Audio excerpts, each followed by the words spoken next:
الميزان. Assalamualaikum warahmatullahi wabarakatuh. Alhamdulillah atas nikmat Allah yang sangat besar, terutama nikmat Islam dan iman. Allah subhanahu wa ta'ala menjadikan kita umat Muhammad sallallahu alaihi wasallam yang merupakan umat terbaik, dan juga adanya pasangan hidup, keturunan, nikmat makanan dan minuman, pakaian, dan apapun yang kita miliki di muka bumi ini. Allah subhanahu wa ta'ala menginginkan kita hanya menikmati dan mensyukurinya. Maka jadilah orang yang selalu mengucapkan kalimat Alhamdulillah, karena ini diberikan gelar oleh Allah subhanahu wa ta'ala dengan kalimat syukur. Juga kita manjatkan salam hormat kita, salawat dan taslim kepada pimpinan yang terbaik yang telah dipilih langsung oleh Sang Pencipta Allah untuk dijadikan sebagai suri tauladan dalam kehidupan kita di muka bumi ini. Mengikuti seluruh seluk-beluk kehidupan manusia terbaik ini adalah kemenangan, keberuntungan, kebahagiaan. Dan juga mengucapkan satu kali salam hormat kepadanya akan dibalas oleh Allah 10 kali tambahan rahmat dalam waktu yang saat itu juga. Maka sangat wajar kalau kita selalu mengucapkan salawat dan taslim kepada Nabi besar Muhammad sallallahu alaihi wasallam. Melanjutkan kajian sirah kita, ikhwan dan akhwat sekalian rahimakumullah. Semoga Allah berkahi, dan kita terakhir membahas tentang beberapa kejadian penting yang terjadi di tahun 9 Hijriah. Di antaranya meninggalnya anak Nabi alaihi salatu wassalam, Ummu Kalthum radhiyallahu anha, istri Uthman bin Affan. Kemudian juga yang terakhir kita bahas adalah datangnya para utusan suku Arab untuk masuk Islam, baik karena memang tersentuh secara keimanan ataupun datang karena takut ya, dengan pasukan muslimin setelah Nabi alaihi salatu wassalam menaklukkan Mekah, juga menaklukkan Taif, menaklukkan suku Hawazim di sana. Kemudian juga terjadinya perang Tabuk menyerang wilayah Romawi yang terkenal dengan pada saat itu penguasa dunia, dan bangsa Romawi tidak berani menghadapi Nabi alaihi salatu wassalam, dan sudah kita jelaskan sebabnya. Utusan-utusan tersebut diantaranya yang pertama adalah Bani Tamim, dan ini sudah kita jelaskan bagaimana pimpinan mereka Utarid bin Hajib, Aqra bin Habis, Zufruqan bin Badr dan yang lainnya datang untuk tanda kutip di sini menantang muslimin ya, untuk beradu syair. Dan setelah terjadi pertandingan tanda kutip syair di sini antara mereka dengan muslimin, yang dimana muslimin didampingi atau diwakili oleh Thabit bin Qais radhiyallahu anhu dan Hasan bin Thabit radhiyallahu anhum, dan ini akhirnya menjadi penyebab mereka masuk Islam. Dan juga Allah subhanahu wa ta'ala menurunkan firman-Nya tentang utusan Bani Tamim ini dalam surah Al-Hujurat, surah nomor 49, 5 ayat pertamanya, dan ini juga sudah kita bacakan. Kemudian utusan yang kedua datangnya suku Hanifah. Dan ini suku Hanifah yang sedikit unik karena di situ ada Musailamah Al-Kadzab. Sementara suku Hanifah ini sebenarnya seluruhnya sudah masuk Islam. Tapi karena perilaku Musailamah Al-Kadzab yang akhirnya mengaku nabi juga dan diikuti oleh pengikutnya gara-gara seseorang yang telah murtad ya, dari sahabat Nabi SAW yang bernama Nahar ya, bin Umfud ya, atau Nahar tepatnya namanya. Nahar ini dia belajar Al-Quran, hafal hadis Nabi SAW, dan sudah kita ceritakan riwayat bagaimana pada saat dia duduk bersama Abu Hurairah dan seorang Ansar, maka Nabi SAW mengatakan, sungguh salah seorang dari kalian pasti akan menjadi penghuni neraka, dan tulang rusuknya akan memenuhi neraka itu atau sebesar gunung Uhud. Maka hal ini ditakuti oleh Abu Hurairah sampai akhirnya terbukti Naharlah yang telah murtad karena hasil negosiasi dengan Nahar bin Umfuwah ya, namanya Nahar bin Umfuwah ini. Dia negosiasi dengan Musailamah atau diajak negosiasi Musailamah Al-Kadzab untuk menjadi wakilnya. Akhirnya dia murtad dan membuat seluruh suku Hanifah pun murtad. Dan yang belum saya tekankan semalam itu atau kemarin adalah Nahar ini mati terbunuh di tangan pasukan muslimin ya.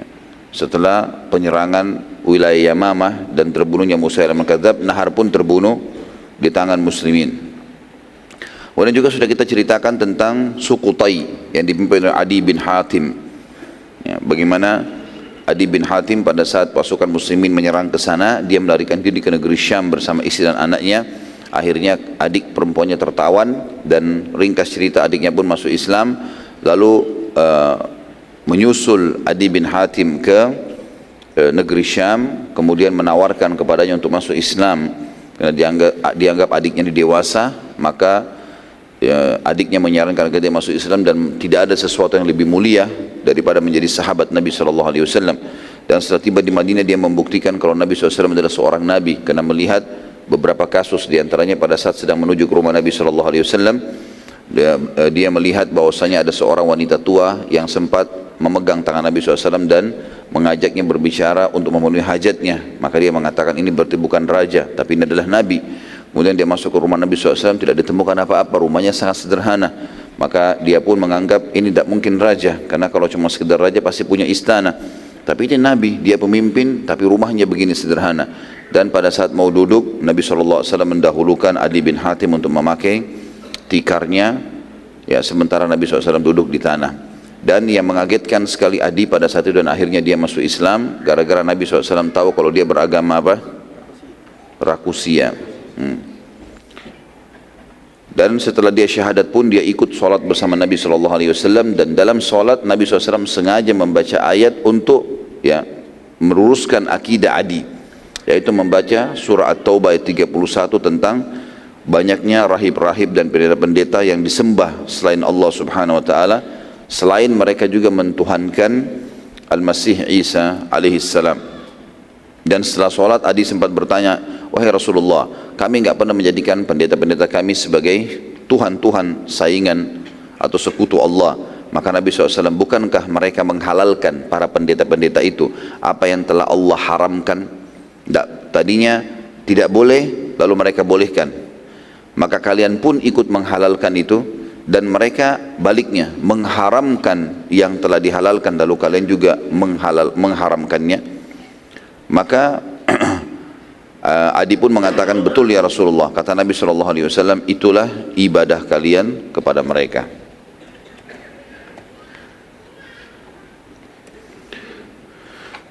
Juga teman-teman sekalian, Nabi SAW menjanjikan kepada Adi sambil mengatakan kepadanya, mungkin Adi, kamu dulu tidak mau masuk Islam karena kamu melihat muslimin miskin, ya.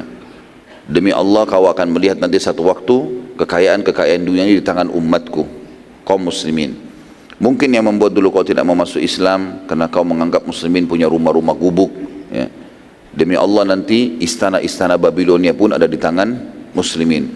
Mungkin kau menganggap sekarang muslimin suka berperang di zamanku ini karena itu masa ekspansi, maka demi Allah kau akan melihat nanti, ya, keamanan tersebar di tengah-tengah umat ini, sampai-sampai seorang wanita berangkat dari Qadisiyah ke Mekah untuk haji sementara dia sendirian dan tidak takut kecuali kepada Allah. Maka Adi bin Hatim pun akhirnya membuktikan itu sambil mengatakan, aku betul-betul melihat dengan mata kepalaku kalau istana-istana Babilonia dikuasai oleh kaum muslimin sebagaimana penyampaian Nabi SAW. Kemudian juga aku telah melihat dengan mata kepalaku wanita berangkat dari Qadisiyah ke Mekah sendirian tanpa takut kecuali kepada Allah. Dan andai saja aku masih hidup, pasti aku akan melihat yang ketiga. Kita akan masuk sekarang, saudaraku seiman, lanjutannya suku-suku ini yang datang untuk masuk Islam. Yang keempat adalah suku Sa'ad ibn Bakar. Suku Sa'ad ibn Bakar.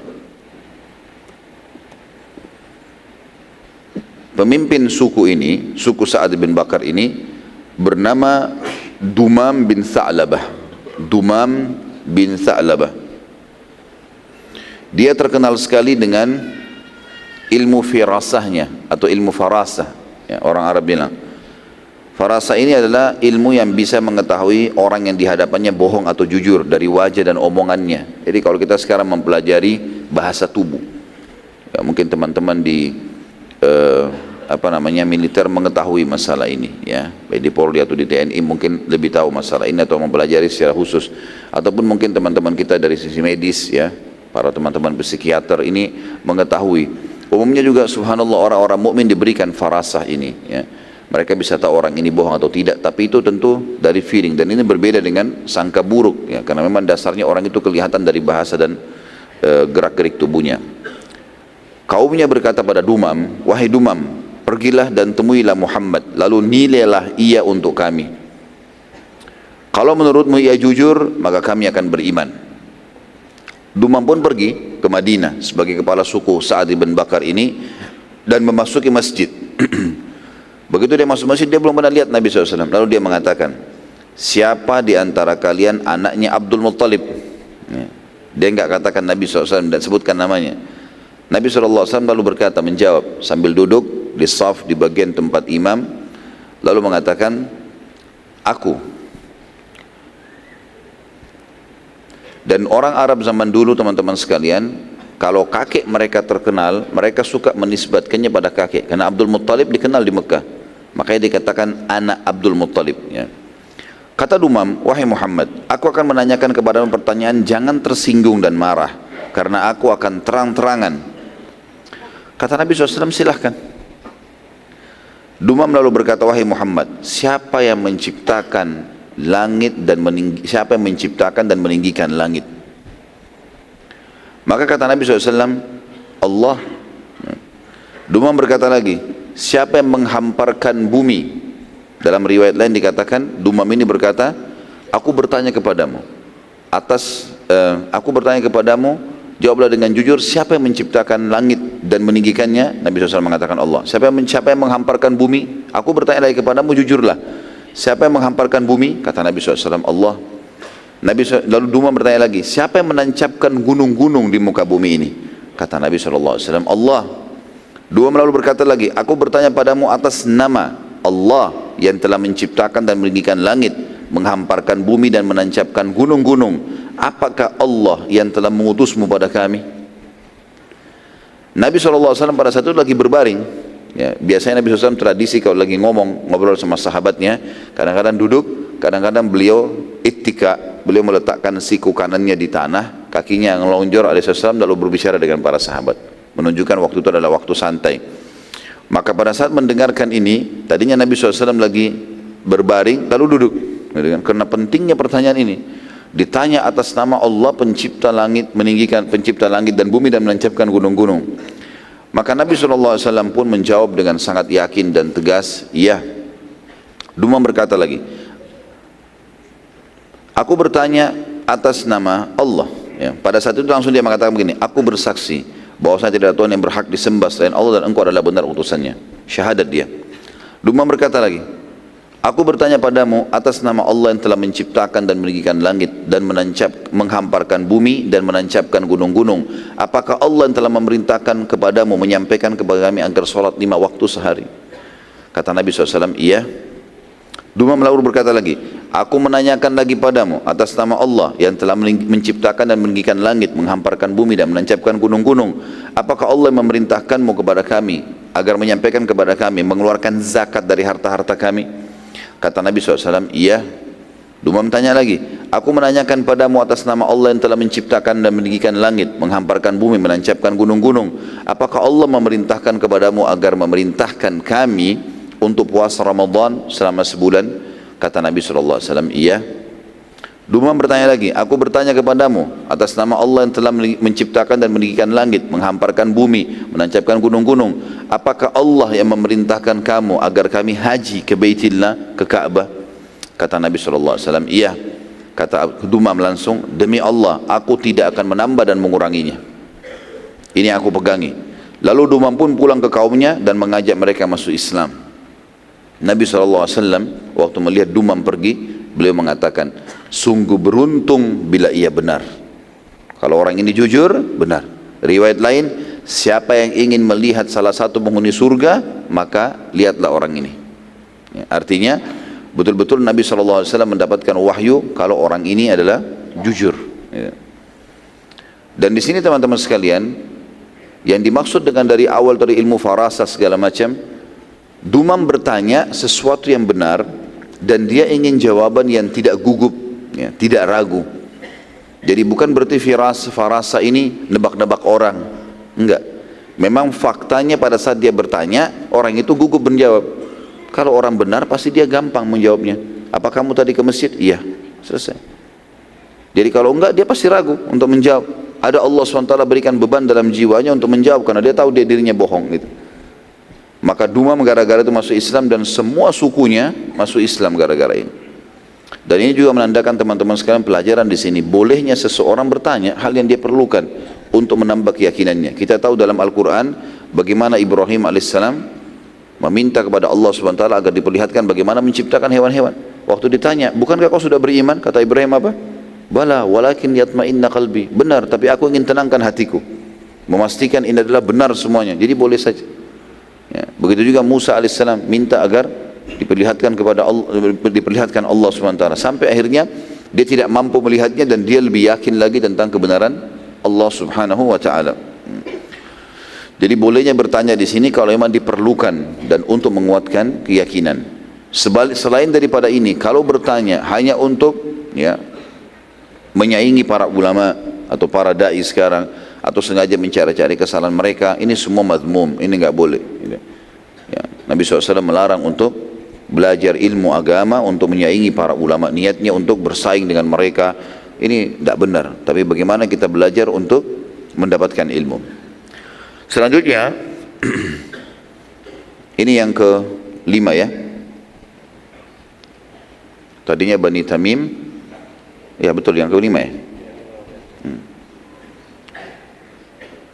Utusan Najran, utusan dari wilayah Najran, dan ini kaum Nasrani.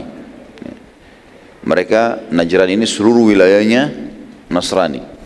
Ya, kalau antum masih ingat dulu, kita pernah bahas di awal-awal sirah dulu, sebelum lahirnya Nabi SAW, tentang adanya kisah gulam yang masyhur, banyak dai-dai kita nyampaikan dalam ceramah-ceramah mereka, kisah tentang anak muda dengan penyihir. Ya. Sudah dengar kan kisahnya? Subuh-subuh lemah sekali. Justru keberuntungan umat Islam itu di subuh hari ini, di saat orang terbiasa tidur, kita malah hidup gitu ya. Yang jelas dulu ada kisah di wilayah Najran ini tentang pendeta yang mengajarkan kepada seorang anak muda, yang anak muda ini belajar dari dia dan belajar juga dari penyihir, dan akhirnya terakhir dia mengikuti pendeta tersebut karena wilayah ini terkenal Nasrani, dan akhirnya Allah SWT menangkan agama Allah di tangannya. Nabi SAW mengirim surat secara khusus ke wilayah Najran dan penguasanya, karena mereka Nasrani. Mereka sebenarnya tahu orang yang paling dekat memahami Islam pada saat itu orang-orang Nasrani semestinya. Nabi SAW mengirim surat seperti biasa, menawarkan Islam, dan kalau mereka nolak ada jizyah, kalau mereka nolak maka akan terjadi peperangan. Surat Nabi SAW ini tiba di tangan pemimpin mereka, dan pada saat itu pendeta yang menentukan keputusan di wilayah Najran. Pendeta tersebut sangat mengetahui kalau ini adalah zaman keluarnya Nabi dari turunan Ismail alaihissalam dan keluar dari wilayah Mekah. Ini juga sudah kita ceritakan bagaimana kisah Nabi SAW pada saat umur 12 tahun ketemu dengan Bahirah, ya, pendeta yang ada di negeri Syam, dan menyampaikan kepada Abu Talib kalau anakmu ini adalah seorang Nabi yang sudah ditunggu-tunggu oleh ahli kitab. Pada saat itu pendeta ini juga bimbang, karena dia tahu betul ini zaman keluarnya Nabi dari turunan Ismail, dan juga belum pernah ada yang mengaku Nabi sebelum dia dari kota Mekah, dari turunan Ismail alaihissalam. Pendeta ini lalu mendatangi Raja Najran yang bernama Shurahbil bin Wuda'ah. Ini Raja Najran pada saat itu, Shurahbil bin Wuda'ah. Ia berkata, sungguh telah tiba selembar surat padaku yang berisikan pengakuan kenabian dari seseorang dari turunan Ismail, dan semua ciri kenabian yang tersebutkan dalam Injil ada padanya. Bagaimana pendapat sang raja ini? Shurahbil ini terkenal di kalangan Arab adalah seseorang yang cerdas, ya, raja yang cerdas. Jadi dia dalam mengatur strategi perang, mengatur pemerintahannya, mengatur rumah tangganya, orang yang sangat rapi dan cerdas sekali dia, selalu tepat dalam memilih solusi dari permasalahan. Shurahbil menjawab, kalau dalam urusan dunia maka aku akan beri pendapat, tetapi urusan agama engkau lah ahlinya, maka putuskan saja. Engkau beriman, kami ikut semua. Dan ini bukti kecerdasan raja ini, dia bukan fanatik dengan pendapatnya. Kalau dia tahu urusan dia di bidangnya, maka dia mengatakan baiklah. Kalau bukan di bidangnya, dia angkat tangan. Si pendeta lalu mengumpulkan seluruh penduduk Najran lalu menyampaikan isi surat Nabi SAW bahwa semua ciri Nabi terakhir yang tersebutkan dalam Injil ada padanya. Bagaimana pendapat kalian? Beriman atau enggak ini? Hampir seluruh wilayah Najran pun menjawab, keputusan di tangan Anda, karena Anda pemimpin agama kami. Terserah, beriman kami beriman, kami ikut saja. Kesimpulannya, mereka sepakat mengutus para pendeta dan pembesar untuk menemui Nabi SAW di Madinah. Jadi supaya memastikan lagi kalau Nabi SAW betul Nabi dan mengambil ya tata cara untuk masuk Islam. Semua ini ya, dilakukan dan disepakati oleh para pemimpin, dikirim kurang lebih 10 orang ya, atau lebih dari itu kurang lebih jumlahnya, pendeta-pendeta Najran datang, berikut mereka membawa keluarga-keluarganya.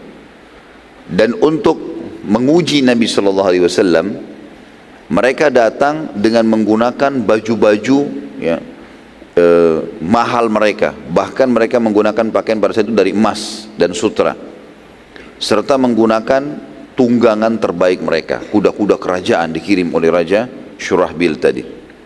Pada saat tiba di Madinah dan mereka masuk ke dalam masjid, Nabi SAW menolak berbicara dengan mereka dan tidak mau menemui mereka. Begitu Nabi SAW melihat, nggak akan ditemuin. Sampai 3 hari mereka minta izin bertemu dengan Nabi SAW, tapi Nabi terus menolak. Mereka bingung, sampai akhirnya mereka bertemu dengan Ali bin Abi Thalib radhiyallahu anhu dan bertanya sebab Nabi SAW tidak mau menemui utusan Najran dan juga utusan wilayah lain, semuanya ditemui selain Najran. Maka Ali bin Abi Thalib radhiyallahu anhu berkata, lepaskan pakaian kalian ini, sesungguhnya Nabi SAW tidak menyukainya. Ini baju emas sama sutra nih, tunjukin kekayaan, tidak mau Nabi SAW. Subhanallah, upaya mereka untuk memancing Nabi SAW sudah terjawab dari awal. Karena tujuannya ingin melihat kalau Nabi itu seorang raja, oh berarti tertarik dengan emas-emas ini.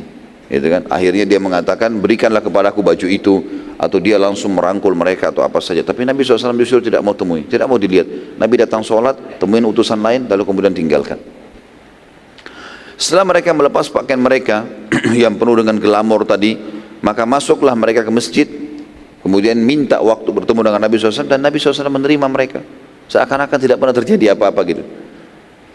Setelah mendengar langsung dari Nabi SAW jawaban dari semua pertanyaan yang Allah ceritakan di dalam Al-Quran, ini yang mereka tanya di awal-awal surah Al-Imran. Al-Imran, Al artinya keluarga, Imran ayahnya Maryam alaihimussalatu wassalam. Imran adalah orang yang saleh, makanya Allah sebutkan namanya. Ini adalah ayahnya Maryam, kakeknya Isa alaihimussalatu wassalam. Tepatnya pembicaraan antara atau pertanyaan pendeta-pendeta ini dengan Nabi SAW itu disebutkan dalam surah Al-Imran, surah nomor 3 ayat 33 sampai ayat 60 ya. Ayat 33-nya, A'udzubillahi minasyaitonirrajim, Innallaha astafa Adam wa Nuhan wa ala Ibrahim wa ala Imran ala alamin. Sesungguhnya Allah telah memilih Adam, Nuh, keluarga Ibrahim dan keluarga Imran melebihi seluruh umat di muka bumi. Ayat 34-nya, dzurriyyatan ba'duha min ba'd wallahu sami'un alim. Satu keturunan atau sebagai satu keturunan yang sebagiannya turunan dari yang lain, maksudnya turun temurun, dan Allah Maha mendengar lagi Maha mengetahui. Ayat 35-nya, إذ قالت امرأة عمران ربي إني نذرت لك ما في بطني محررا فتقبل مني إنك أنت السميع العليم. Ingatlah ketika istri Imran berkata, ya Tuhanku, ini ibunya Maryam alaihissalam, alaihimussalatu wassalam, sesungguhnya aku menazarkan kepada engkau anak yang ada di dalam kandunganku untuk menjadi hamba yang saleh dan berkhidmat untuk Baitul Maqdis, ya, Palestina. Karena itu terimalah nazar ini dariku, sesungguhnya engkaulah yang Maha mendengar lagi Maha mengetahui. Ayat 36-nya, falamma wada'atha qalat rabbi inni wada'tuha untha wallahu a'lamu bima wada'at wa laysa dzakaru kal untha wa inni sammaituha Maryama wa inni u'idzuha bika wa dhurriyyataha minasy syaithanir rajim. Maka tak kala istri Imran melahirkan anaknya, Dia pun berkata, ya Tuhanku, sesungguhnya aku melahirkan seorang anak perempuan dan Allah lebih mengetahui apa yang dilahirkan itu. Dan anak laki-laki tidaklah seperti anak perempuan. Sesungguhnya aku telah menamai dia Maryam dan aku mohon perlindungan untuknya serta anak-anak keturunannya kepada pemeliharaan engkau dari syaitan yang terkutuk. Itu di sini ada sebagian yang mengatakan bahwasanya tadinya Imran dan istrinya berharap Allah SWT berikan anak laki-laki, karena Imran adalah seorang ulamanya Bani Israel pada saat itu. Allah SWT berikan anak perempuan, maka ibunya pun mengatakan, aku menyerahkan urusan ini kepadamu ya Allah. Ayat 37-nya, fataqabbalaha rabbuha biqabulin hasanin wa ambataha nabatan hasana wa kaffalaha Zakaria. Kullama dakhala 'alaiha Zakaria al-mihraba wajada 'indaha rizqa. Qala ya Maryamu anna laki hadha? Qalat huwa min 'indillah. Inna Allah yarzuqu man yasha'u bighairi hisab. Maka Tuhannya menerima nazarnya ibunya Maryam dengan penerimaan yang baik dan mendidiknya dengan pendidikan yang baik. Artinya karena diserahkan Maryam kepada Allah Subhanahu wa taala, dia niatkan seperti itu, maka Allah pun mendidiknya dengan baik dan Allah menjadikan Zakaria sebagai pemeliharanya. Sampai di sini tentu ada riwayat yang menjelaskan kalau Imran pada saat mau meninggal, dia khawatir Maryam tidak ada yang didik tepat, maka dia pun akhirnya mengajak murid-muridnya untuk supaya dilihat siapa di antara mereka yang paling layak untuk memelihara Maryam. Maka ditemukan waktu itu Zakaria belum jadi nabi, ya. Ditemukanlah Zakaria, ya, pada saat itu yang paling layak, dan Zakaria kebetulan istrinya sama istri Imran saudara. Setiap Zakaria waktu sudah dipelihara di bawah naungan Zakaria alaihissalam, setiap Zakaria masuk untuk menemui Maryam di mihrabnya, Maryam alaihissalam dalam rumah terus tidak pernah keluar, selalu berada di situ. Setiap ditemuin, ia mendapati makanan di sisi Maryam. Zakaria lalu berkata, hai Maryam, dari mana kau memperoleh makanan ini? Maka Maryam menjawab, makanan itu dari sisi Allah. Sesungguhnya Allah memberi rezeki kepada siapa yang dikehendakinya tanpa hisab. Jadi Maryam alaihissalam karena solehanya sampai Allah Subhanahu wa taala menurunkan makanan untuknya dari langit di mihrab tempat solatnya di kamarnya. Ayat 38-nya, hunalika da'a Zakaria rabbah, qala rabbi habli min ladunka dzurriyyatan thayyibah innaka sami'ud du'a. Disitulah atau pada saat itulah Zakaria mulai berdoa kepada Tuhannya seraya berkata, ya Tuhanku, berilah aku dari sisi engkau seorang anak yang baik, sesungguhnya engkau maha pendengar doa. Karena Zakaria alaihissalam pada saat itu sudah lama menikah dan tidak memiliki anak, istrinya mandul. Diceritakan juga di awal 10 ayat pertama surah Maryam. Ayat 39-nya, fanadathul malaikatu wa huwa qa'imun yusalli fil mihrab anna Allah yubashshiruka bi Yahya musaddiqan bi kalimatin min Allah wa sayyidan wa hasura wa nabiyyan minas salihin. Kemudian Jibril pun datang memanggil Zakaria sedang ia tengah berdiri melakukan salat di mihrabnya. Sesungguhnya Allah menggembirakan atau menyampaikan berita gembira kepadamu dengan kelahiran seorang putra untukmu yang bernama Yahya, yang akan membenarkan kalimat, ya, maksudnya membenarkan kalimat adalah kedatangan Nabi, ya, setelah itu yang bernama Isa. Dia akan membenarkan ini, dia akan beriman si Yahya yang datang dari Allah, menjadi panutan, menahan diri dari hawa nafsu dan seorang nabi termasuk keturunan orang-orang saleh. Ayat 40-nya, qala rabbi anna yakunu li gulamu wa qad balagani al-kibar wa imra'ati akhir qala kadzalika Allah yaf'alu ma yasha. Zakaria lalu berkata, ya Tuhanku, bagaimana aku bisa mendapatkan anak sedangkan aku sudah sangat tua dan istriku pun mandul? Allah pun berfirman, demikianlah Allah berbuat apa yang dikehendakinya. Ayat 41-nya, qala rabbi ij'al li ayah qala ayatuka alla tukalliman nasa thalathata ayyamin illa ramza wadhkur rabbaka katsiran wasabbih bil 'ashyi wal ibkar. Maka berkatalah Zakaria pada saat itu, berilah aku tanda bahwasanya istriku telah mengandung ya Allah. Allah berfirman, tanda bagimu adalah kamu tidak dapat berkata-kata dengan manusia selama 3 hari kecuali dengan isyarat saja, dan sebutlah nama Tuhanmu sebanyak-banyaknya serta bertasbih dari waktu pagi dan petang. Artinya Zakaria alaihissalam minta, ya Allah, kalau istriku hamil, karena waktu itu Zakaria umurnya tua sekali, ya, Pada saat hamil ini umurnya Zakaria 100 tahun dalam beberapa athar disebutkan, dan istrinya 90 tahun. Maka Zakaria penasaran, ingin lihat, sebelum istriku perutnya besar aku sudah tahu kalau dia hamil ya Allah. Maka Allah mengatakan tanda-tandanya pada saat istrimu hamil adalah kau tidak bisa, tiba-tiba suaramu hilang, nggak bisa ngomong sama orang. Ya, dalam 3 hari hilang suara sama sekali, dan kau hanya bisa memberikan isyarat. Kecuali suara Zakaria AS keluar kalau bertasbih dan berzikir kepada Allah Subhanahu wa taala. Ayat 42, wa idh qalatil malaikatu ya Maryamu innallaha astafaki wa tahharaki wastafaki ala nisa'il alamin. Sekarang kita pindah ke kisah Maryam, dan ingatlah ketika malaikat Jibril berkata, hai Maryam, sungguhnya Allah telah memilih kamu, mensucikan kamu dan melebihkan kamu atas segala wanita di dunia ini yang semasa dengan kamu. Tentu ini juga pelajaran teman-teman sekalian, laki-laki dan perempuan tetap bisa mulia di sisi Allah Subhanahu wa taala, ya.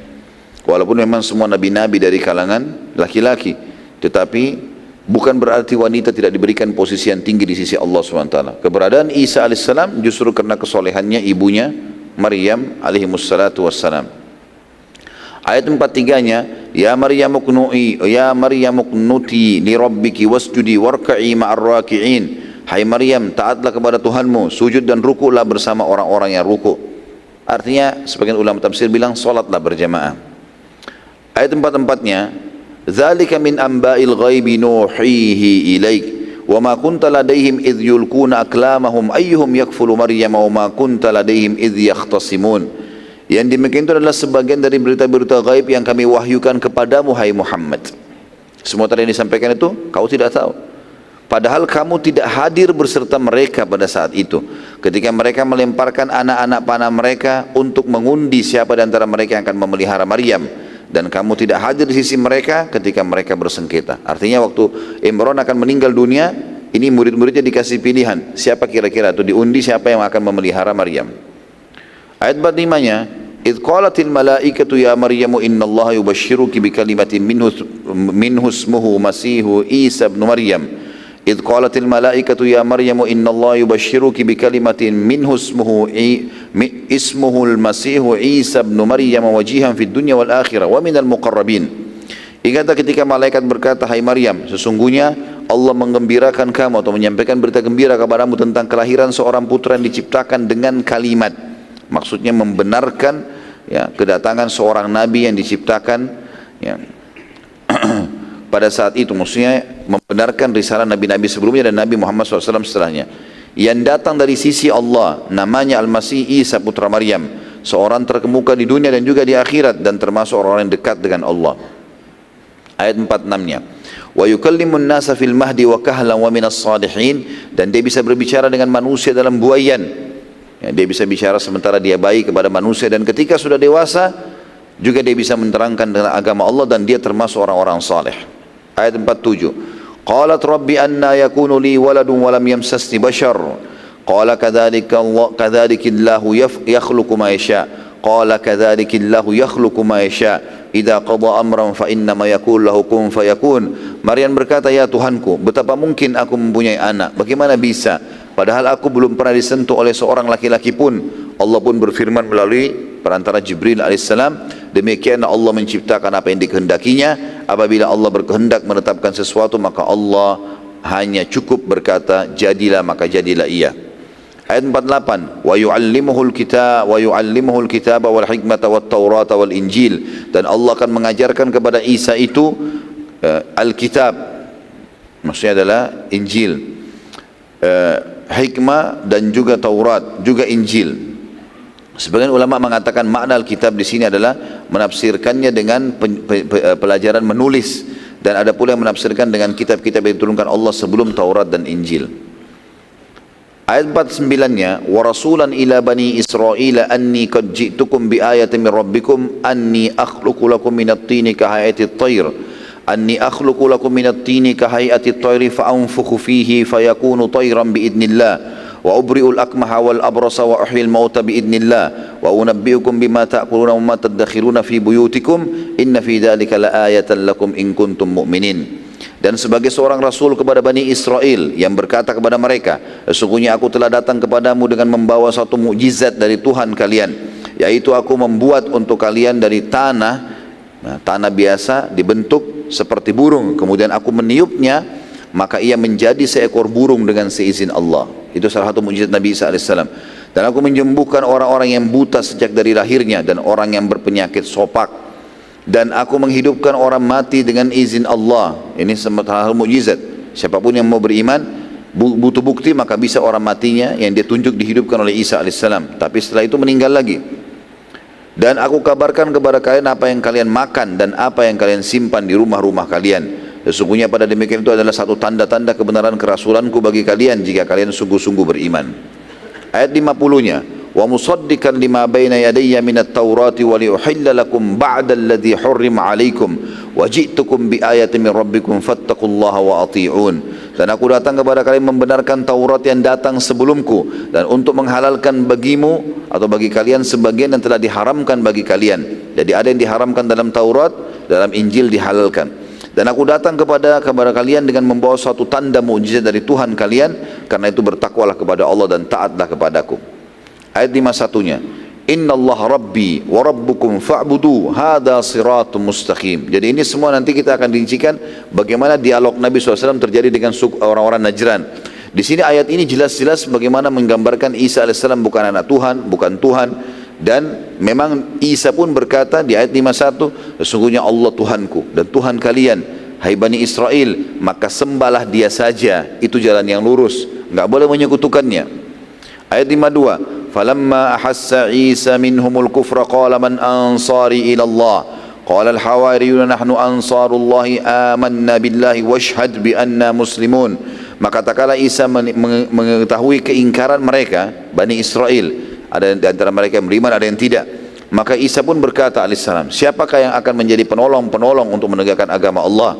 Maka para hawariyun, atau istilah ini adalah para sahabat setiahnya Nabi Isa alaihissalam. Kalau kita seperti sahabat Nabi SAW, Abu Bakar, Umar, Uthman dan seterusnya, radhiyallahu anhum ajma'in. Para hawariyun menjawab, kamilah penolong-penolong agama Allah, kami beriman kepada Allah dan saksikanlah bahwa sungguhnya kami adalah orang-orang yang berserah diri.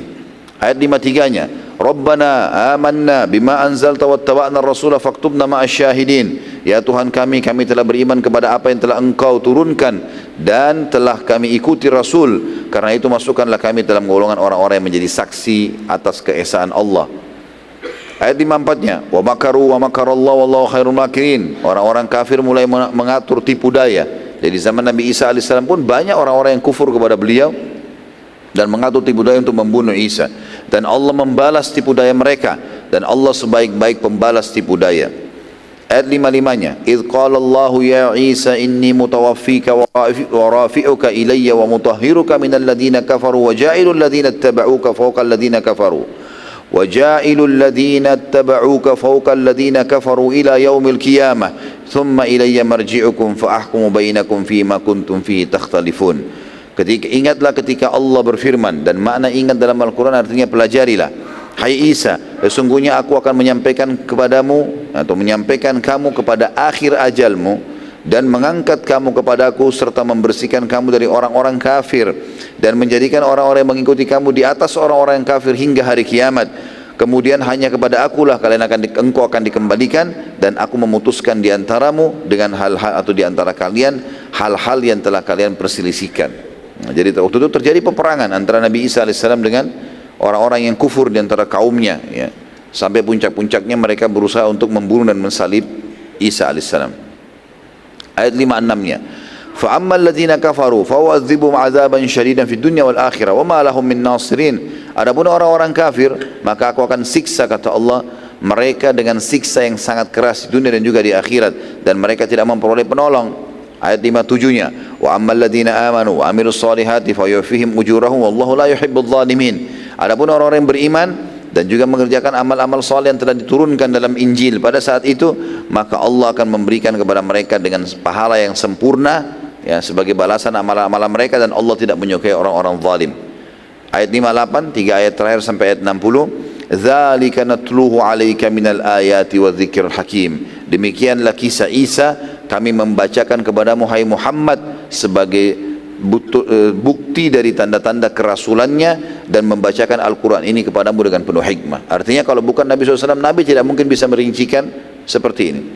Ayat 59, inna mathala Isa indallahi kamathali Adam khalaqahu min turabin thumma qala lahu kun fayakun. Sesungguhnya perumpamaan penciptaan Isa di sisi Allah adalah sama dengan penciptaan Adam. Allah menciptakan Adam dari tanah, kemudian Allah berfirman kepadanya, jadilah seorang manusia, maka jadilah dia. Ayat 60-nya, al-haqqu min rabbika fala takum minal mumtarin. Apa yang telah kami ceritakan kepada Muhammad ini adalah benar, yang datang dari Tuhanmu, karena itu janganlah kamu termasuk orang-orang yang ragu-ragu. Allah Subhanahu wa taala menjelaskan panjang lebar pembicaraan Nabi SAW dengan para pemuka dan pendeta wilayah Najran, dan ayat-ayat di atas menggambarkan tentang dakwah Nabi SAW kepada mereka, karena mereka datang lalu mereka menanyakan tentang Isa alaihissalam dalam Islam. Maka Allah pun menurunkan tadi ayat-ayat tersebut menceritakan tentang bagaimana kisah pertama ibunya Maryam sampai akhirnya menyerahkan Maryam kepada Allah, lalu kemudian dididik oleh Zakaria, lalu kemudian Maryam didatangi oleh Jibril AS, lalu kemudian hamillah tanpa suami, sampai akhirnya Allah menjelaskan di penutup berupa ayatnya tadi kalau perumpamaan Isa sama dengan Adam di sisi Allah, ya, dua-duanya diciptakan dari tanah dan dikatakan jadi maka jadilah dia, tidak melalui proses biologis, ya. Karena orang-orang Nasrani pun sempat bingung dan mengatakan, sebagian mereka mengatakan kalau Maryam punya suami, ya, entah dinamakan Yusuf, dinamakan nama, pokoknya nama-nama banyak diberikan, itu adalah dianggap suaminya Maryam sehingga lahirlah Isa alaihissalam. Dan ini tidak benar. Makanya Allah SWT menekankan di ayat terakhir tadi, ini benar dari informasi dari Tuhanmu, maka jangan kamu ragu-ragu. Yang lain daripada ini sudah tidak benar. Allah juga melanjutkan lagi beberapa ayat. Setelah itu turun juga firman Allah lanjutannya ayat 62 sampai 74. Ya.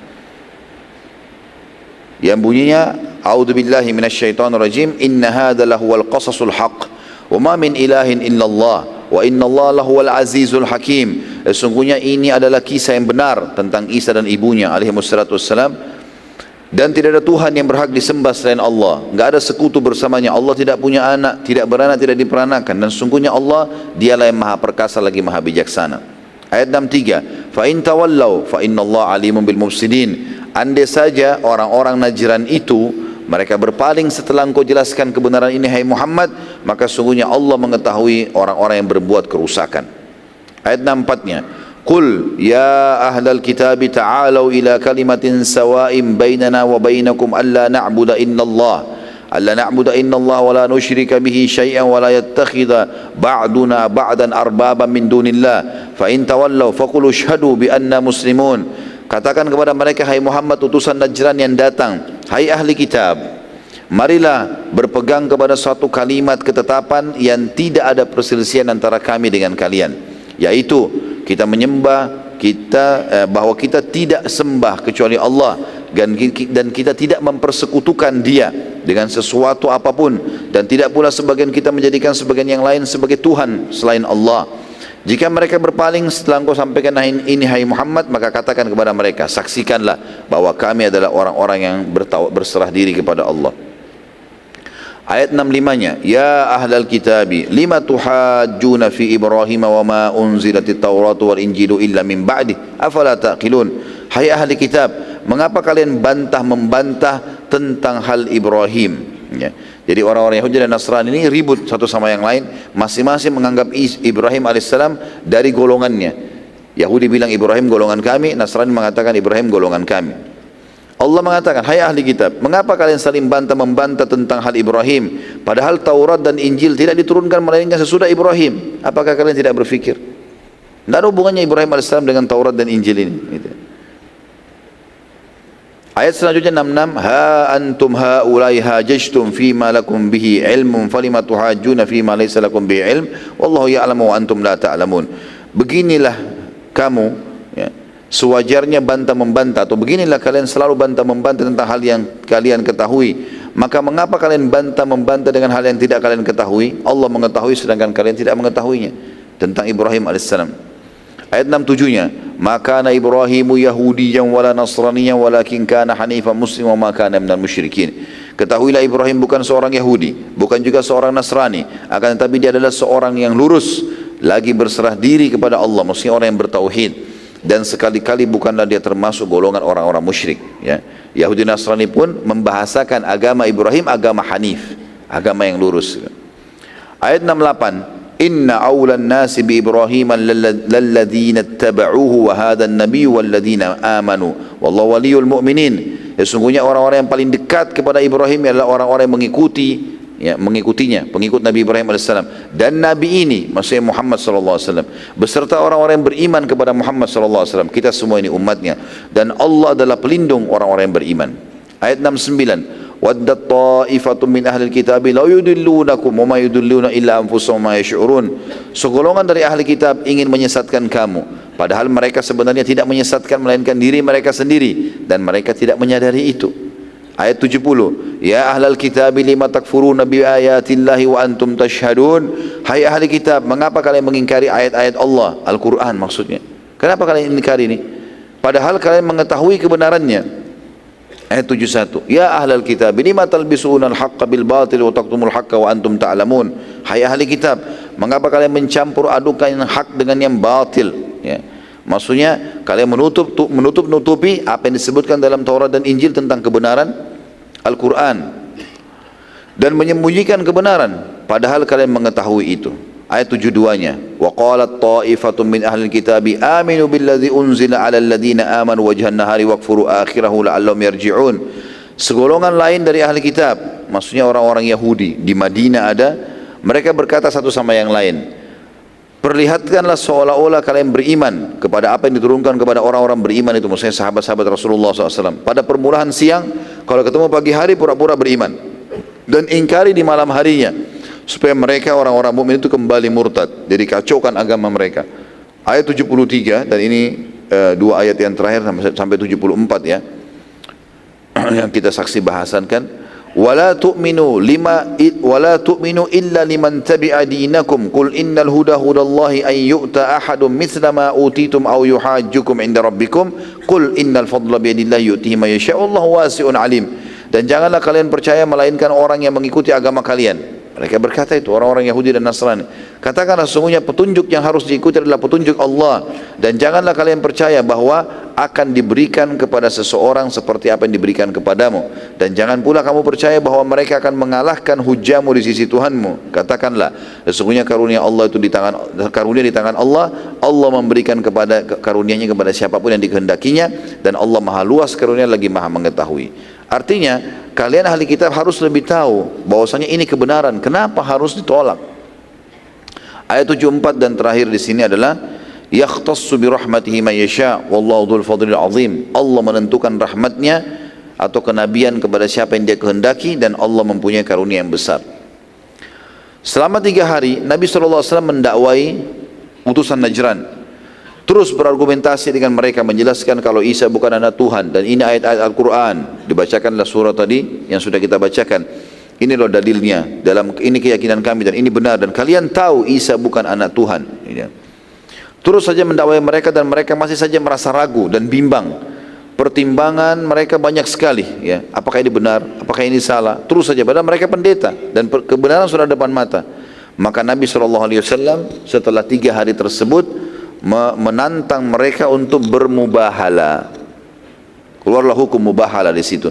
Dan mubahala ialah masing-masing pihak mendatangkan keluarganya lalu berdoa kepada Allah dengan serius ya, agar diturunkan laknat kepada orang-orang yang menolak kebenaran. Dan ini mubahala ini terjadi antara kaum muslimin sebagaimana sunnah Nabi SAW dengan ahli kitab ya. Dan Allah menjelaskan masalah mubahala ini, turun juga ayat pada saat itu, satu ayat dalam surah Al-Imran ayat 61. Jadi tadi kita jelaskan ayat Al-Imran panjang lebar sampai 74, sempat kita melangkahi satu ayat, ayat 61. Ayat 61 ini memang turun setelah itu, setelah ayat 74. Ya, karena mereka menolak sudah dakwah tentang Islam, bagaimana keyakinan yang benar tentang Isa alaihissalam dan ibunya, mereka menolak semua itu, termasuk disinggungnya oleh Allah SWT orang-orang Yahudi juga yang ikut-ikutan. Maka Allah menjelaskan agar Nabi SAW bermubahalah. Nabi disuruh bawa keluarganya Nabi SAW, nanti kita tahu riwayatnya. Nabi membawa ya Fatimah, Hasan dan Husain, lalu kemudian pendeta tersebut disuruh datangkan, pendeta-pendeta itu disuruh datangkan keluarganya berhadapan dengan Nabi SAW lalu bermubahalah. Masing-masing berdoa kepada Allah, siapa yang yang menolak kebenaran. Siapa yang benar didukung, siapa yang salah dilaknat oleh Allah. Turun siksaan Allah di tempat itu juga kepada mereka.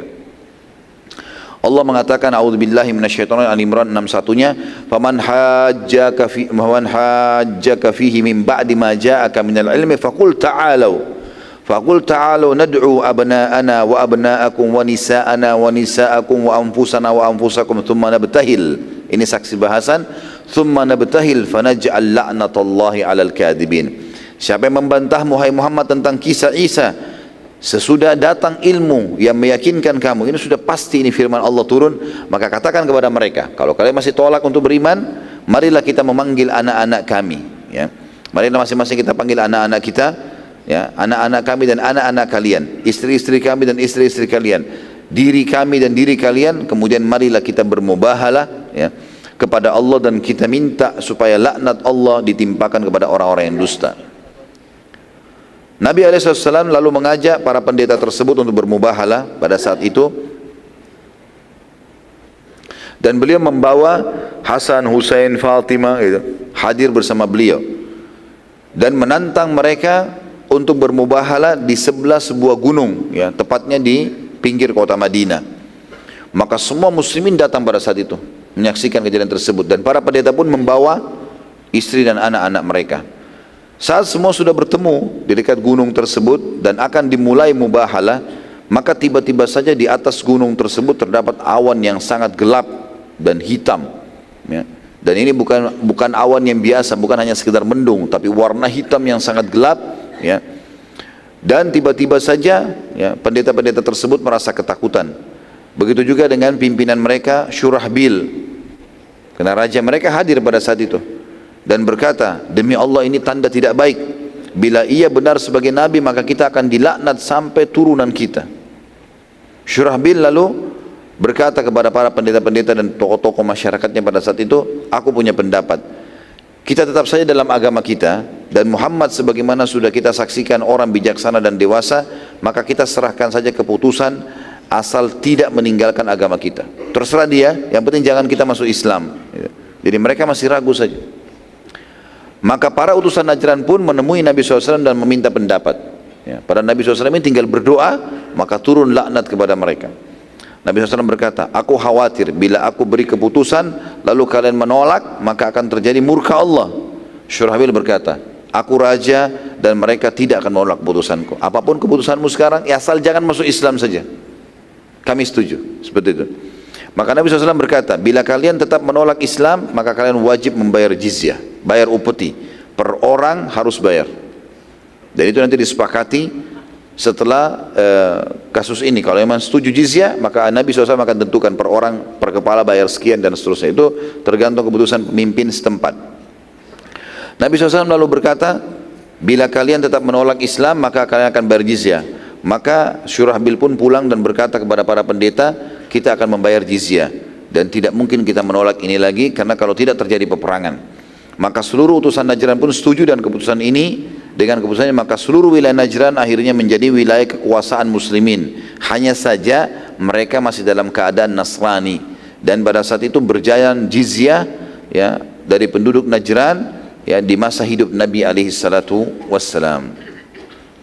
Kemudian utusan setelahnya adalah utusan Himyar, ya. Utusan Himyar ini Nabi SAW mengirim surat kepada penduduk wilayah Himyar, dan di dalamnya terdapat hukum-hukum Islam, terutama rincian masalah zakat. Dan para ulama menjadikan isi surat Nabi SAW ke masyarakat Himyar sebagai patokan utama dalam membahas hukum zakat, ya. Dan sampai hari ini surat Nabi SAW kepada penduduk Himyar masih tersimpan rapi. Tapi saya pribadi teman-teman belum menemukan apakah penduduk Himyar itu masuk Islam atau tidak. Tapi umumnya kalau melihat risalah Nabi SAW kepada mereka, mereka masuk Islam, ya. Selanjutnya adalah utusan suku Bujailah dari Yaman. Ini datang kepada Nabi SAW, dipimpin oleh Abdullah bin Jarir al-Bujli, ya. Ini suku Bujailah, Abdullah bin Jarir al-Bujli. Abdullah bercerita, kami tiba di Madinah sebagai utusan suku kami dari wilayah Yaman pada hari Jumat, dan kami sudah niat akan masuk Islam. Kami pun mandi lalu masuk ke masjid sementara Nabi SAW berkhutbah Jumat. Dan saat kami masuk tiba-tiba khutbah berhenti, dan semua pandangan mata jemaah masjid tertuju kepada kami secara khusus. Dan aku pun sempat bingung karena satu masjid melihat aku sampai aku duduk. Kata si Abdullah bin Jarir ini. Aku lalu bertanya kepada orang yang ada di sebelahku, apakah Rasulullah SAW menyebutkan tentang aku sesuatu? Maka ia pun menjawab iya. Jadi rupanya waktu Abdullah bin Jarir mau masuk masjid, Nabi sebutin sesuatu tentang dia. Makanya waktu dia masuk, mata orang semua tertuju ke dia gitu. Maka orang itu berkata di sebelahnya, iya. Beliau SAW bersabda, akan masuk dari pintu masjid ini seseorang yang merupakan orang terbaiknya Yaman. Padanya ada penampilan raja, tapi ia adalah orang yang saleh dan baik. Abdullah radhiyallahu anhu berkata, semenjak aku masuk Islam, belum pernah sekalipun aku ditolak bertemu dengan Nabi SAW, dan tidak pernah Nabi SAW menemuiku kecuali beliau tersenyum. Artinya setelah itu langsung syahadat dia. Dia syahadat, kemudian dia pun menjadi seorang sahabat yang mulia. Abdullah juga bercerita radhiyallahu anhu, aku pernah berkeluh kepada Nabi SAW. Aku berkata, wahai utusan Allah, aku selalu saja jatuh bila menunggangi kuda. Doakanlah agar aku mampu dan mahir menunggangi kuda. Maka Nabi SAW mendoakan Abdullah yang berbunyi, ya Allah, mahirkanlah ia berkuda dan jadikanlah ia mendapat hidayah dan menjadi penyebab orang lain mendapatkan hidayah. Kata Abdullah, semenjak itu aku sama sekali tidak pernah jatuh dari kuda, dan aku banyak meriwayatkan hadis dari Nabi SAW. Ulama juga menyimpulkan dari kejadian masuk Islamnya Abdullah bin Jarir radhiyallahu anhu, dan bagaimana ia tidak pernah diterlambatkan oleh Nabi untuk menemui Nabi SAW, sehingga banyak meriwayatkan hadis, dan semua hadis yang bertolak belakang dengan hadis yang disampaikan Abdullah bin Jarir maka tertolak. Ya. Artinya ini kesimpulan, Abdullah bin Jarir ini adalah orang yang luar biasa. Begitu masuk Islam, pada saat itu juga dia langsung mengambil seluruh hadis Nabi SAW, baik dari Nabi SAW atau para sahabat Nabi yang lain. Dan karena dipercayanya dia oleh Nabi SAW, maka para sahabat pun akhirnya ya, mengambil kesimpulan tentang masalah ya, bagaimana hadis Abdullah bin Jarir diterima radhiyallahu anhu. Kemudian utusan suku Ad-Dari dipimpin oleh Tamim Ad-Dari radhiyallahu anhu. Tentu ini ada kisah unik dalam hadis Bukhari tentang Dajjal. Tamim Ad-Dari ini radhiyallahu anhu tadinya beragama Nasrani. Kemudian dia pun pergi naik kapal di salah satu lautan di negeri Syam, mau menuju ke satu wilayah.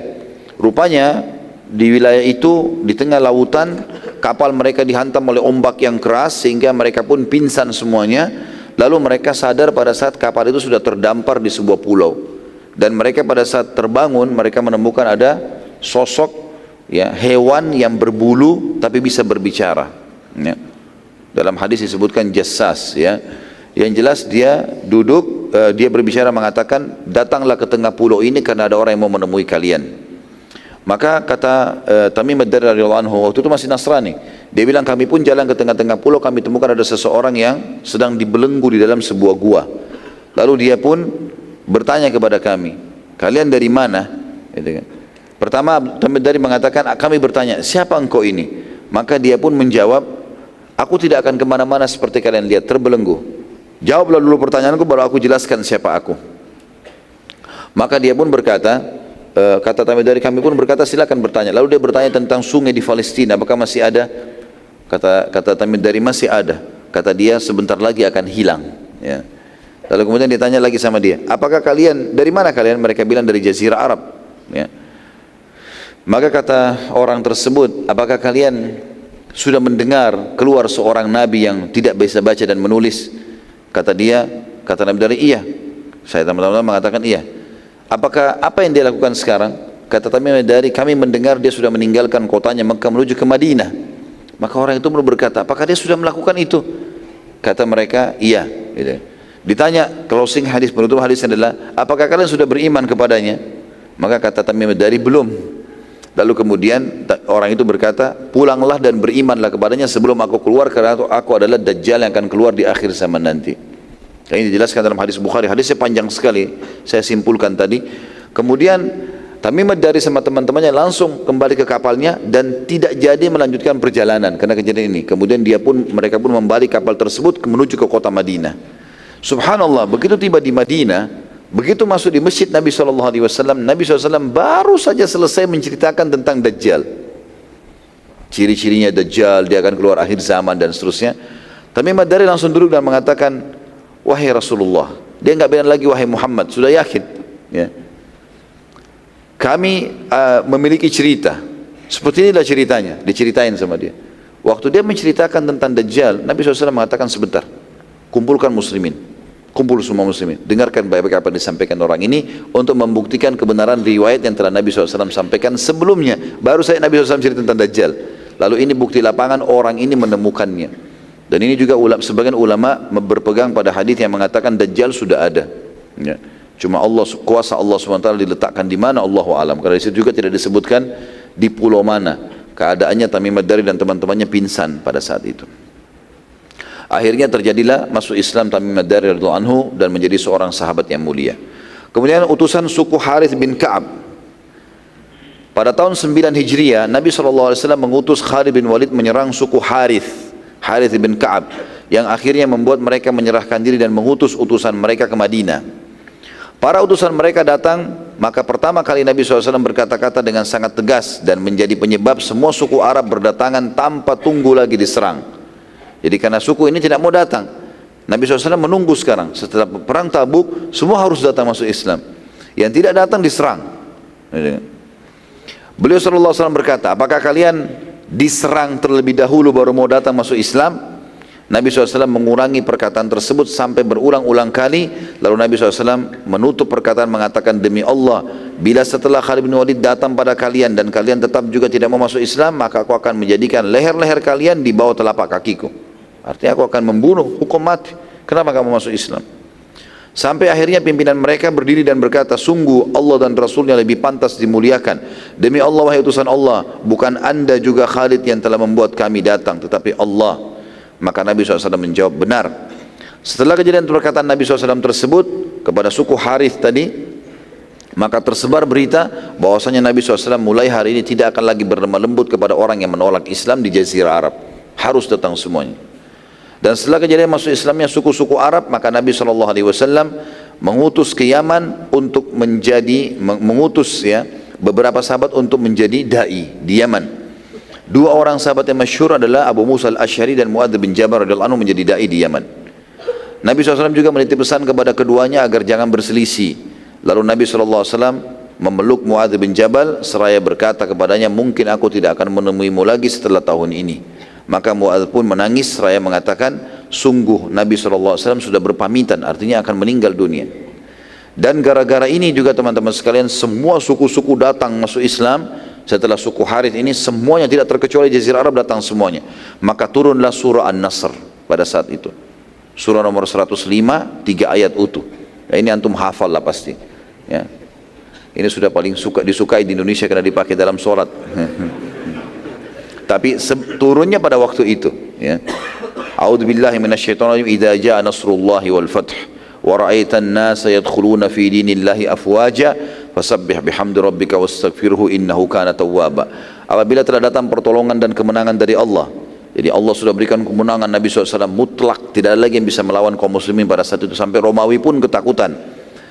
Ayat 1, ayat 2-nya, dan kamu melihat hai Muhammad, manusia sekarang masuk berbondong-bondong ke agama Allah. Ini janji Allah selama ini kau tunggu, cuma yang beriman. Dan kita lihat transisi subhanallah, 13 tahun, dari 23 tahun dakwah Nabi SAW, 13 tahun cuma 153 orang. 10 tahun fase Madinah, seluruh Jazirah Arab beriman. Baik mau atau tidak mau. Kalau tidak mau diperangi. Kalau nggak mau pun harus bayar jizyah. Ya minimal bayar jizyah di sini. Maka ayat 3-nya, bertasbihlah dan memuji Tuhanmu dan memohon ampunlah, sesungguhnya Dia Maha menerima taubat. Pada saat turun surah ini, maka semua sahabat bergembira kecuali Abu Bakar radhiyallahu anhu. Beliau sempat menangis terisak-isak. Para sahabat bertanya, kenapa anda menangis wahai Abu Bakar? Bukankah ini berita gembira bahwasanya agama Allah sudah diterima semuanya? Maka Abu Bakar menjawab, ayat-ayat ini pertanda perpisahan antara kita dengan utusan Allah.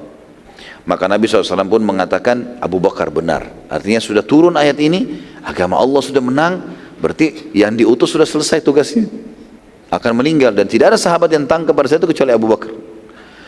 Setelah turun surah An-Nasr, agama telah disempurnakan oleh Allah Subhanahu wa taala dan menandakan bahwasanya Nabi SAW akan meninggal dunia karena tugas beliau sudah selesai. Surah An-Nasr sesuai dengan namanya, ya. Artinya kemenangan yang Allah berikan. 4 tahun sebelum kejadian turunnya surah ini terjadi kesepakatan Hudaybiyah. 4 tahun saja. Ya. Setelah itu Allah SWT berikan surah ini, kemenangan. Dan saat itu jumlah muslimin yang ikut berperang bersama Nabi SAW cuma 1.400 orang saja. Ya, maksudnya pergi ke Hudaybiyah. Bukan perang ya, kesepakatan Hudaybiyah. Saat pembebasan kota Mekah jumlah muslimin membengkak menjadi 10.000 orang.